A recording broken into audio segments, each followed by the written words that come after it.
તો અમદાવાદમાં ભુવાની વિધિ મામલે હવે આરોગ્ય વિભાગ જાણે કે ઢાંક પીછોડો કરી રહ્યું છે। આજે આરોગ્ય મંત્રી ઋષિકેશ પટેલને આ જ ઘટના મામલે કેટલાક સવાલ પૂછવામાં આવ્યા અને જેવા જવાબ આપ્યા છે તેમની પાસે કોઈ જવાબ જ નથી, એટલા માટે ગોળ ગોળ જવાબ આપી રહ્યા છે। તેમણે કહ્યું કે ફરિયાદ થઈ જશે એવું કહીને તેમણે આખો આ વિવાદ જાણે કે પતાવી દીધો। અંધશ્રદ્ધા નિર્મૂલન કાયદા હેઠળ કાર્યવાહી કરવાનું કહીને તેમણે આ વિવાદ પતાવી દીધો તેવું લાગી રહ્યું છે। આખરે શું નિવેદન આપ્યું પહેલા તે સાંભળી લઈએ। તમે પણ તમારા કોઈ સગા સંબંધીને અંદર એડમિટ કર્યા હોય અને એને મળવા જવાનું હોય એટલે એને એડમિશન માટેની છૂટ જ હોય છે, તમને ખબર જ છે। એ કાર્ડ લઈ એ પાસ લઈ અને તમે મળવા જતા હોય અને આ રાતના મેં પણ વિડીયો જોયો છે। રાતના સમયે ભાઈ જાય અને કંઈક કોઈ વિધિ કરતા હોય એવું માલુમ પડ્યું છે અને આ જે માલુમ પડ્યું છે એટલે અત્યારે અમારા સુપ્રિન્ટેન્ડન્ટ રાકેશભાઈને અમે સૂચનાઓ આપી છે અંધશ્રદ્ધામાં થતી કામગીરીને। હમણાં ગયા વખતે જ આપણે આ બિલ રજૂ કર્યું છે એટલે અત્યારે ફરિયાદ આપવાનું પણ એમને કહેવામાં આવ્યું। તો આખો મામલો અંધશ્રદ્ધા શ્રદ્ધાનો તો છે જ, પરંતુ સૌથી મોટો મામલો અહીંયા સુરક્ષાનો છે, સિસ્ટમ સાથે ચેડા છે તેનો છે। અમારી સાથે ઉમંગ રાવલ જોડાયેલા છે। ઉમંગ, સવારથી જે પ્રમાણે આરોગ્ય વિભાગ તરફથી નિવેદન આપવામાં આવી રહ્યા છે તે હાસ્યાસ્પદ એટલા માટે છે કારણ કે જ્યારે અહીંયાના સુપ્રિન્ટેન્ડન્ટ રાકેશભાઈ તેમણે એવું કહ્યું કે સાદા કપડામાં અહીંયા આવ્યા હતા એટલે સિક્યોરિટીના લોકો તેમને ઓળખી ન શક્યા। એટલે શું દોરા ધાગા બાંધીને આવે તો જ ઓળખી શકશે, તો જ તમે પકડશો? આતંકવાદી કોઈ આમાં ઘૂસી ગયો, કોઈ અસામાજિક તત્વો ઘૂસી ગયો, કોઈ ચોર ઘૂસી ગયો સાદા કપડામાં તો પણ તમે તેને નહીં પકડી શકો, એ સાબિત થઈ ગયું।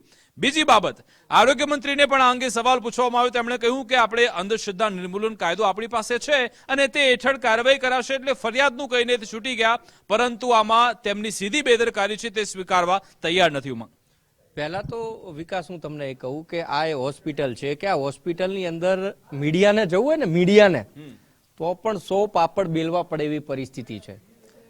એ બધા વિદિત છે કે ભૂતકાળમાં એવી ઘટનાઓ બની છે કે ત્યાં મીડિયા કર્મીઓ ગયા હોય અને એમની સાથે ઝપાઝપી થઈ હોય, મહિલા મીડિયા કર્મી સાથે પણ ઝપાઝપી થઈ છે અને સમાચાર આવ્યા છે।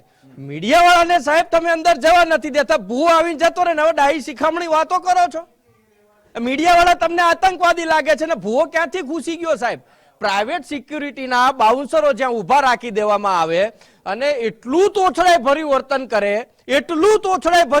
કરે કે આપણને એમ થશે કે સાલું ખોટા મેં મારા સગાવાલાને સિવિલ હોસ્પિટલમાં દાખલ કરી દીધા કે મરવા મૂકી દીધા। પરિસ્થિતિ બધી ખરાબ છે જ સિવિલની। ત્યાં નથી પાણીની સરખી વ્યવસ્થા, નથી દર્દીઓને ઊભા રહેવાની વ્યવસ્થા અને ત્યાંના ડોક્ટરો વિકાસ જે આરએમઓ હોય ને આરએમઓ આપણે આમ રીતસર આપણને એમ થાય કે સાલું આ ડોક્ટર છે કે ખરેખર આપણે ભાઈ બાપા કરવા પડે, એમને હાથ જોડવા પડે કે ભાઈ હું તમને પગે લાગુ, મારા પેશન્ટને આવીને તમે જોઈ લો સાહેબ। હું એટલા માટે કહું છું કે 2017-18માં મારા ખુદના ફાધરને ત્યાં દાખલ કરેલા હતા સિવિલ હોસ્પિટલની અંદર અને ત્યારે લેસિક્સનું એક ઇન્જેક્શન આપવું હતું ને સાહેબ, ત્યારે તમારો એક પણ આરએમઓ છે ને તે ઇન્જેક્શન નતો અપાવ્યો ને મારો ભાઈ છે ને ત્યારે એ પોતે ડોક્ટર છે, ઘરે થઈને એણે લેસિક્સનું ઇન્જેક્શન એની જવાબદારી ઉપર આપ્યું। આ આપણી સિવિલ હોસ્પિટલ છે કે જ્યાં આગળ દર્દીઓની કાળજી રાખવામાં નથી આવતી અને પાછા આરોગ્ય મંત્રી એવું કહે છે કે આપણી પાસે કાયદો છે અમે ફરિયાદ કરાય। અરે સાહેબ શું ફરિયાદ કરાવી દેશો? લોલમ કરવાનું બંધ કરી દો ને, તમારાથી નથી થતું એ સર્વવિદિત છે, તમે નથી કરી શકતા, બધાને દેખાય છે। એશિયાની સૌથી મોટી હોસ્પિટલની અંદર એક ભૂ આવી જાય ને માથે હાથ ફેરવે ને 3 દિવસમાં ઘરે જાય અને એમ કે મેં સાજો કરી દીધો, તો તમે ડોક્ટરો શેના માટે રાખ્યા છે? અરે ડોક્ટરો છોડે સાહેબ, સિક્યુરિટી આટલી બધી ટાઈટ શેના માટે હોય? આ દવાખાનું છે, કોઈ જેલ નથી, આ સેન્ટ્રલ જેલ નથી સાહેબ કે કાળા પાણીની સજા કરવા માટે કે દર્દીઓને નથી મોકલ્યા ત્યાં સાજા થવા માટે દર્દીઓ આવ્યા છે અને એમના સગા આવે છે ને સાહેબ તો એમના ખબર અંતર પૂછવા આવે છે, એમને આશ્વાસન આપવા આવે છે, એમને હૂંફ આપવા આવે છે અને હૂંફથી જ દર્દીની 5% પીડા ઓછી થઈ જતી હોય છે એટલા માટે આપવા આવે છે। અને પાસના નામે ધતિંગો અને તે તમારા કામ કરવાના જે સિક્યુરિટી કેબિનને ઇન્ચાર્જો છે ને બધા બંધ કરાવી દો સાહેબ। અત્યારે પણ અત્યારની તાજી તારીખમાં અત્યારના સમયમાં ઋષિકેશભાઈને મારે એ કહેવું છે કે સાહેબ તમે આરોગ્ય મંત્રી છો ઋષિકેશ પટેલ, ત્યાં સિવિલ ઉપર જાઓ, સામાન્ય વ્યક્તિ તરીકે જાઓ અને જે પીડા ત્યાં પરિવારજનો ભોગવી રહ્યા છે ને, સિક્યુરિટીની સાથે કેટલી રકઝક કરવી પડે છે, કેટલા હદે પાપડ બેલવા પડે છે ને પછી અંદર જવા દે। ભૂવો તો એમનામ નીકળી ગયો સાહેબ, નીકળી ગયો। તમારી સિક્યુરિટી અને સુરક્ષા ઉપર સીધા સવાલ ઉભા થઈ રહ્યા છે કે આ પ્રાઇવેટ સિક્યુરિટીને પાછા લાખો હજારો રૂપિયાનો તો પગાર એમને ચૂકવવામાં આપે છે, પૈસા આપવામાં આવે છે, તેમ છતાં પણ જોવા શું મળે છે કે એશિયાની સૌથી મોટી હોસ્પિટલમાં ડોક્ટરની જગ્યાએ ભૂવો ગયો અને દર્દીને સાજો કરી દીધો. આ માટે નથી, અને એટલા માટે નથી કે ગુજરાતને ફરી વખત આરોગ્યની દ્રષ્ટિએ આરોગ્ય વિભાગે લાંછન લગાવ્યું છે. ક્યાંક તમારી બેદરકારી છે અને એના જ કારણે ખ્યાતિનો કાંડ હજી ભૂસાયો નથી ને સિવિલ હોસ્પિટલમાં ભૂવા ઘૂસવા માંડે છે.